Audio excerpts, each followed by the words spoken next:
A continuación, Salud Dental.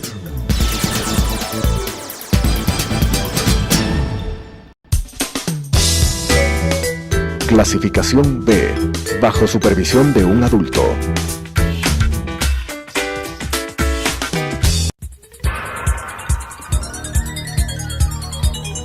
Las opiniones vertidas en este espacio por la producción y dirección del programa son de exclusiva responsabilidad de sus autores y de quienes intervienen en ellos.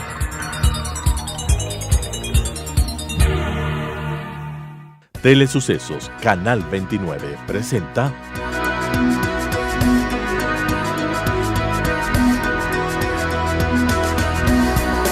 Salud Dental. Bienvenidos. Hola amigos televidentes, bienvenidos a nuestro programa de Salud Dental. Soy Daniela Castillo y hoy junto con Jorge Luis López, que es nuestro cirujano en Dental Implant Center, vamos a revelar ciertos mitos y verdades acerca de las muelas del juicio o también llamados terceros molares. A veces hemos escuchado a amigos o familiares que llegan con algún cuento de las muelas del juicio como que a mí me dijo este doctor que no hay que sacar estas muelas. O otro caso puede ser que me dijeron que es súper riesgosa esta cirugía. Entonces hoy vamos a aclarar ciertas realidades o mitos que existen antes de sacarse las muelas del juicio. Así que Jorge Luis, bienvenido al programa y comencemos hablando primeramente por qué se llaman así, muelas del juicio. ¿A qué se debe este nombre? Bueno, las muelas del juicio son los conocidos como los terceros molares. Las piezas llamadas 18, 28, 38 y 48 en la nomenclatura odontológica de un odontograma. Estas muelas se las llama así porque erupcionan por lo general entre edades que las personas comienzan en una madurez fisiológica y también una madurez de tipo psicológica mental. Comienzan de la adolescencia a hacerse adultos, por eso se las llama cordal o de la cordura o del juicio, por eso es su nombre y se la llamó así desde un científico médico investigador llamado Hieronymus Carpus. Es así que comienza esta historia de las famosas muelas del juicio, que vamos a ver a continuación en imágenes, qué es por qué estas que tienden en la actualidad a quedarse incluidas o impactadas y no erupcionar o erupcionar de una forma en mala posición, no correcta, ¿sí? Entonces vemos que la edad de erupción de estas piezas está entre los 18 a 25 años, un promedio de 20 años de edad, ¿sí? Como vimos se les llama de juicio o cordura. Estas muelitas o estas piezas dentales vamos a ver que son rezagos que van quedando impactados en el hueso por el desarrollo normal de la masticación, que cada vez es más blanda, ¿sí? Aquí vemos las etapas que aparecen en estas muelitas, ¿sí? Vamos bueno, bien. Ahora vamos a hablar del primer mito. Jorge Luis, ¿siempre se deben extraer estas muelas del juicio? A veces pacientes llegan y les han dicho que no hay que sacarse o sí hay que sacarse. Estas muelas a veces nos dicen que no sirven para nada, entonces explícanos cuándo funcionan, cuándo sirven, cuándo está indicado la extracción de estas muelas. Pues ya, las muelas del juicio se pueden determinar si ya están en boca a partir en los maxilares de los 8 a los 9 años, que ya se puede determinar en una radiografía panorámica si ya están o se están formando. Uno ya puede darse cuenta desde esta etapa. La extracción de muelas del juicio debe realizarse siempre que exista ya un diagnóstico. Deben realizarse casi siempre, un 90%, entre los 16 años hasta los 25 años, que es la edad ideal para extraer estas muelas. ¿Y cuándo determinamos si la muela sirve o funcionalmente va a tener un uso dentro de la masticación o cuándo no? Ya, cuando la vemos, vamos a ver en imágenes, cuando estas muelas tienen una posición anómala en los maxilares, podemos ya determinar si hay una posición vertical, horizontal, no hay espacio entre la rama ascendente del maxilar y el segundo molar, es indicativo de extracción, así como el capuchón que rodea a las piezas dentales, que es el saco pericoronario, es un potente formador de de tumores o quistes, y también está indicado extraer si vemos que hay patología o hay este saco alrededor en las muelas que están dentro de los maxilares o maxilar o mandíbula. Mira, aquí vemos la posición, ¿sí? Estas muelas del juicio nunca van a salir en una posición normal, y al erupcionar en boca van a producir infecciones y problemas y molestias de oclusión al paciente. Bueno, el segundo mito que existe o las personas me preguntan es que si es que una persona ya no tiene una muela o dos muelas, en mi caso yo ya no tuve dos muelas del juicio, ¿eso quiere decir que estamos evolucionando o a qué se debe esta falta de muelas o lo que cada vez vamos teniendo menos piezas dentarias en boca? Sí, la evolución normal del ser humano es en base a su alimentación. Vemos en imágenes como los cráneos antiguos y la facies de la formación de los maxilares o el maxilar y la mandíbula, el hombre o la persona necesitaba desgarrar alimentos mucho más fuertes, mucho más potentes, y por eso los maxilares eran más grandes y estas muelas tenían cabida en boca. Al evolucionar el ser humano y al hacer de una alimentación menos sólida, más fácil de masticar, el maxilar, la mandíbula, se fue achicando, se fue aminorando, pero estos rezagos de la evolución quedaron ahí. Por eso es que se ha descubierto en cráneos de la antigüedad que existía cuarto molar, es decir, el tercer molar era funcional y atrás había otra muela más que servía para desgarrar, y que incluso se ha visto que eso va desapareciendo con el tiempo. Ahora hay pacientes que ya no tienen terceros molares, y esa es parte de la evolución filogenética del ser humano. Bueno, vamos a hablar ahora del siguiente mito o realidad. A veces los pacientes, por miedo a lo que es la cirugía, no acuden a una consulta, y además de pensar que los riesgos que tiene una cirugía normal, ellos quisieran saber cuáles son los verdaderos riesgos. ¿Es una infección puede matar al paciente o solo es el dolor el único riesgo que el paciente va a tener? ¿Cuáles son estos riesgos? Bueno, el dolor es característico de piezas que están erupcionando, y este dolor de piezas que erupcionan se asocia a infecciones. El mito es si las muelas del juicio producen dolores de cabeza o dolores del oído. Este es un mito, es falso, ya que las muelas del juicio incluidas dentro de los maxilares, dentro de hueso, no producen o no hay evidencia científica de que determine que estando ahí van a producir dolores de cabeza, y que muchas veces a pacientes se les ha dicho esto, se les hace la extracción de muelas del juicio y resulta que no hay el dolor, o el dolor que sigue continúa en los dolores de las cefaleas. Es por esto que no se ha comprobado, no hay una relación. La medicina basada en evidencia no te dice que una muela del juicio dentro de hueso, que en un paciente que tenga 30, 40 años están ahí metidas sin producir ningún cambio, vaya a producir un dolor. No hay una relación. Y el dolor de oído, o el dolor referente del oído que vamos a ver en imágenes, el dolor muscular al erupcionar estas piezas es un dolor irradiado, es decir, no es que duele el oído. Hay una membrana que se llama timpánico maleolar, y que el nervio que inerva esta zona hace un reflejo de dolor hacia esta zona del oído, pero no es que el oído en sí está afectado, es la muela del juicio que está ya erupcionando y que irradia ese dolor, pero la muela que ya está erupcionando, no la muela que está metida sin producir ninguna sintomatología. ¿Sí? Eso vemos en lo que es respecto al dolor. La erupción, como te decía, puede ser el determinante de esta molestia, pero ya asociada a procesos infecciosos, y por eso refleja un cierto dolor. ¿Sí? Aquí vemos las zonas de dolor, vemos cómo los nervios van hacia esta zona, ¿sí? Y produce un dolor reflejo. Eso es la sensación de dolor en la erupción, más no porque estén incluidas sin sintomatología, no tiene relación con un dolor de cabeza.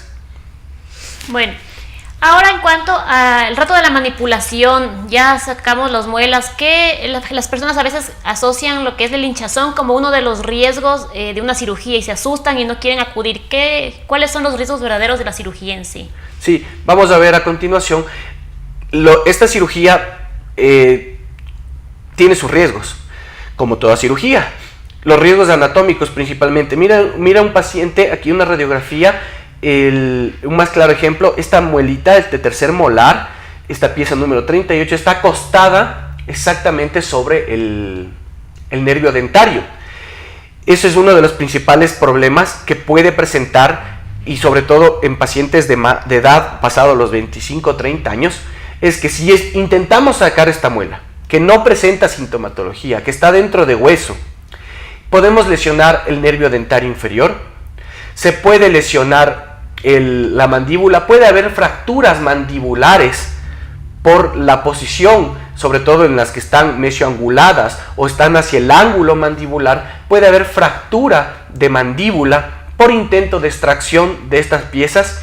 Entonces aquí comprobamos que no todas las piezas de los terceros molares están sujetos a extracción. Hay que valorar bien y determinar en edad y en posiciones anatómicas cuáles son los riesgos, beneficios de esta cirugía, ¿sí? En este caso no se debe sacar la pieza dental, pero si es un paciente joven que ya presenta hinchazón o que está dando alguna molestia, pues hay que tomar los riesgos y hacerlo. Entonces depende mucho la valoración que se haga en esta cirugía, ¿sí? Bueno, otro mito muy común es si es que las muelas del juicio o su erupción o su proceso inflamatorio puede generar lo que son los tumores o llegar a producir lo que ya es un cáncer.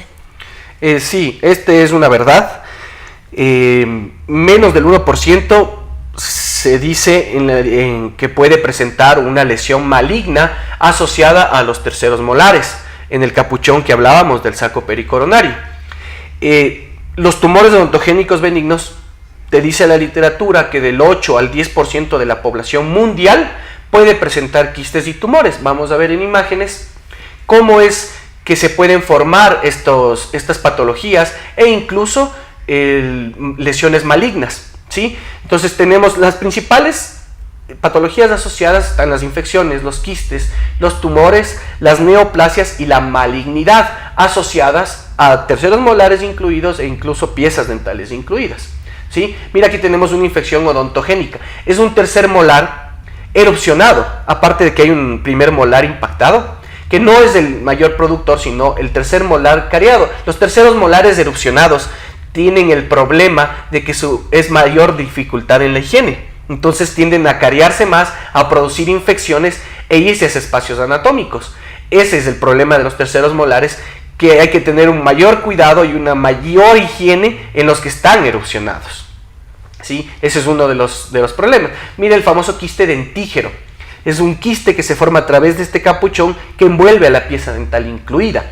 Este quiste, hay casos, artículos que mencionan una transformación maligna, una metaplasia que se llama, es decir, cambio celular que progresa y que sin darse cuenta o sin tener una noción de qué está pasando, esto cambia radicalmente y puede transformarse en maligno. Como te digo, es del 1% de los casos, pero sí se dan este tipo de patologías. Por eso es importante en edades tempranas, en edades indicadas que vimos, extraer estas piezas dentales para evitar en un futuro no solo quistes dentígenos, sino también tumores de tipo odontogénico. Vamos a ver en la siguiente imagen el más común de los tumores, que es el ameloblastoma. No es cáncer, pero es un tumor muy agresivo y destructor de los maxilares, sobre todo se da en mandíbula, y sí se da en pacientes jóvenes. Entonces mira el gran tumor que se presenta por un tercer molar incluido, que es de origen que los restos embriológicos quedan ahí, y esto se podría evitar con una cirugía de terceros molares a edades indicadas, ¿sí? Vamos viendo también en la siguiente imagen, tenemos un carcinoma mucoepidermoide. Esto es un cáncer. Esto es un cáncer, una transformación maligna de este quiste dentígero. Son muy pocos los casos, pero sí se ha visto, sí se reporta, y es un cáncer muy agresivo dentro de los maxilares, en los cuales la persona tiene un 50% de probabilidad de salvarse o de fallecer, dependiendo las características, ¿sí? Entonces sí es una verdad acerca de que puede haber tumores y enfermedades de tipo cancerígena en terceros molares incluidos. Bueno, entonces recapitulando un poquito, siempre para decidir una extracción de un tercer molar, lo que vamos a ver primero es si es que el diente erupcionado se encuentra en una posición indicada, si es que está ocluyendo con algún diente para cumplir una función, porque a veces muchos pacientes únicamente solo se da la erupción del diente superior, y si es que no hay nadie con el que el diente haga contacto, ese diente no tiene ninguna función, entonces lo más indicado sería su extracción, porque tener un diente en el último rincón de la boca no va a cumplir ninguna función, va a ser muy difícil la limpieza, lavar, cepillar, y lo que vamos a generar es una carie que va a ser muy difícil de curar, o quizá que nunca la vamos a sentir o a poder observar, y vamos a generar lo que es una infección. También tenemos que valorar el momento de una extracción o de decidir una extracción, si es que la pieza está cerca de un lugar anatómico como lo que es el nervio, o puede causar una parestesia, su cirugía. Entonces en este caso vamos a valorar el riesgo-beneficio, y si es que no está indicado la cirugía, vamos a tener que observar con continuidad la radiografía si es que no se ha generado un quiste o se está formando un tumor, y así valorar si es que su extracción está indicada o no. Ahora hablemos un poquito una vez que se ha hecho la cirugía, ¿qué es lo que pasa? ¿Cómo son los pasos una vez que se ha indicado la cirugía del tercer molar? Sí, le hemos puesto en esta categoría de no riesgo o no complicación el edema o el aumento de volumen o la hinchazón que sufre el paciente después de esta extracción, ¿sí?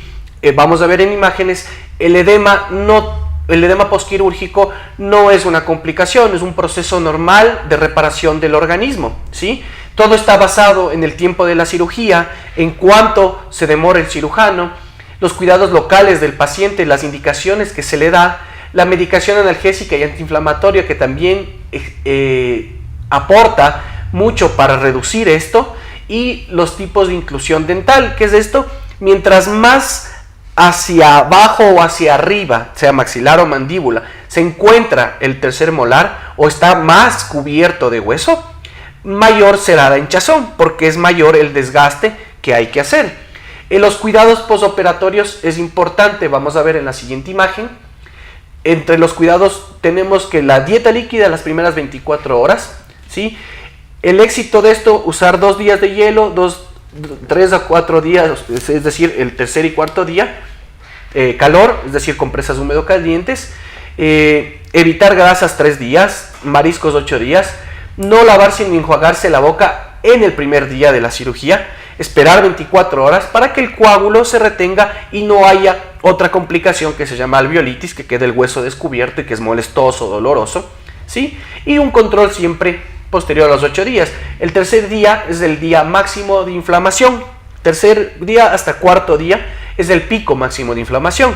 Normal en todo ser humano que ha sido sometido a un proceso y que tiene sus valores normales de reparación tanto ósea como de tejidos blandos. ¿Sí? Vamos a ver esto es lo principal en lo que respecta al cuidado, el control del edema. Hay otro mito que es muy común y tú como ortodoncista te debe haber pasado el interactuar con los cirujanos, con el paciente, es que si las piezas dentales o terceros molares tienen la capacidad o pueden producir apiñamientos dentarios, es decir, movilidad de las piezas o cambiar de posición, porque me ha pasado que dicen, el tercer molar me está saliendo y ya me ha movido mis piezas dentales. Este tipo de pregunta es común en la consulta. Tú como ortodoncista, ¿qué piensas, qué opinas acerca de esto? Bueno, los terceros molares al estar saliendo y al tener ya sus raíces en formación, sí van a generar una presión, y si no tienen el espacio adecuado generan una presión, y los dientes que son afectados son los incisivos inferiores, que son los más delgaditos, los más flaquitos, son los que sufren de esta presión que está a nivel posterior. Sin embargo, en la literatura no existe una relación directa con que el movimiento o el apiñamiento es por culpa de las muelas del juicio. Sin embargo, yo como ortodoncista y la mayoría, lo que hacemos al finalizar un tratamiento es retirar los terceros molares para evitar así cualquier tipo de recidiva o que nuestro tratamiento fracase en un futuro. Entonces más lo hacemos como método preventivo para cuidar nuestro tratamiento y mantener la estabilidad.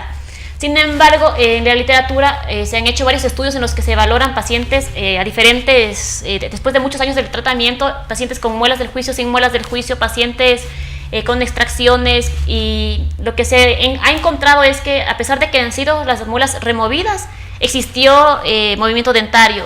Pacientes que no se les removió también presentaron movimiento dentario, entonces no es algo que que son culpables de por sí. Existe también lo que es el crecimiento de la mandíbula, un crecimiento que se da a los 20 años, que es imperceptible, pero a nivel dentario puede ocasionar movilidad dentaria, entonces es una de las causas. También con la edad a los 30, 35, 40 años, la mandíbula se va achicando, entonces esto genera que falta espacio y los dientes también se vayan apiñando. Entonces siempre va a haber una causa, y a pesar de que no tengamos muelas del juicio, puede haber un movimiento dentario. Sin embargo, yo como ortodoncista lo que hago es eliminar una de las causas para que mi tratamiento se mantenga más estable en el tiempo. Sí, y otro mito importante también referente a la ortodoncia, que es muy común con la consulta de los pacientes, sobre todo pacientes muy jóvenes que van a iniciar tratamiento de ortodoncia, es que si se puede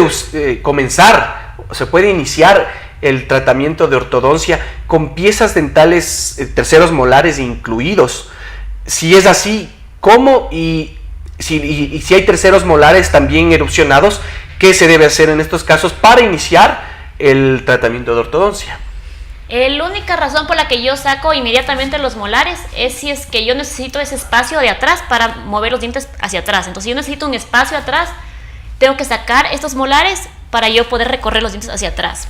Pero de ahí, si es que veo que unas muelas están incluidas y no tienen la capacidad eruptiva de presionar, yo puedo posponer la extracción para una etapa final del tratamiento. Pero lo que sí trato es que una vez que yo acabo, para darle seguridad al paciente y yo quedarme tranquila de que por lo menos eliminé una de las causas, yo sí mando a una extracción. Obviamente hay que ver si es que la muela está en una posición que se puede extraer, porque yo, por no mover unos pequeños dientes, al sacar la muela por indicación ortodóntica, se lesiona el nervio, o el paciente queda con la cara paralizada. Entonces tengo que ver los riesgos. Si es que hay mucho riesgo, esta muela se queda ahí y el paciente sabe que puede ocasionar un apiñamiento, por lo que tiene que estar controlándose periódicamente, o yo decirle, bueno, si en una época de tu vida se te vuelven a apiñar y yo te vuelvo a poner brackets y no te voy a cobrar o algo así, porque no siempre está indicada la extracción de terceros molares. Ya, sí, muy importante. Y hay un mito, hay una pregunta muy común en esto de los terceros molares, que me ha pasado también, que padres de los chicos que se van a hacer la cirugía de los terceros molares, que ya está planificado, te dicen, ¿por qué en mi tiempo no existía esto? ¿Por qué no nos sacaban los terceros molares? O sea, ¿por qué nosotros nunca nos salieron? Y consultando e investigando esto, era que los terceros molares o las muelas del juicio en los pacientes adultos, digamos hace 30, 40 años atrás, estos pacientes, la mayoría tienen en su boca, o eran reemplazados por pérdida de piezas dentales, primero, segundo molar, pierden estas piezas, y el tercer molar sí tenía espacio para erupcionar. Entonces nunca se tuvo que planificar hace 30, 40, 50 años extracciones en estos tipos de pacientes, porque como no se preveía tanto el cuidar las muelas, estas muelas de primero, segundo molar se perdían y el tercer molar ocupaba su espacio.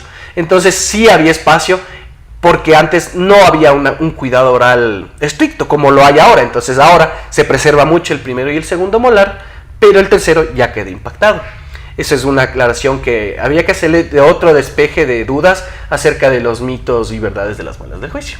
Bueno, con esto concluimos nuestro programa de hoy. Espero que las dudas que hayan tenido se hayan aclarado y ciertos mitos se hayan desmentido, o por lo menos conozca que cada paciente es diferente, cada muela es diferente. Entonces no podemos decir nunca sirven las muelas del juicio, porque hay personas que tienen bocas grandes o que han perdido piezas, en el que las muelas del juicio van a cumplir una función y van a estar en una posición adecuada. No duden en comunicarse con nosotros con los números que aparecen en pantalla. Estamos en el Hospital de los Valles y también en el Hospital Metropolitano. Gracias. Las opiniones vertidas en este espacio por la producción y dirección del programa son de exclusiva responsabilidad de sus autores y de quienes intervienen en ellos.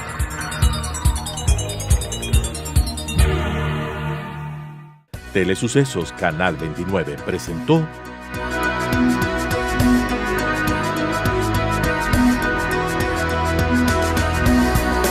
Salud Dental. Hasta la próxima.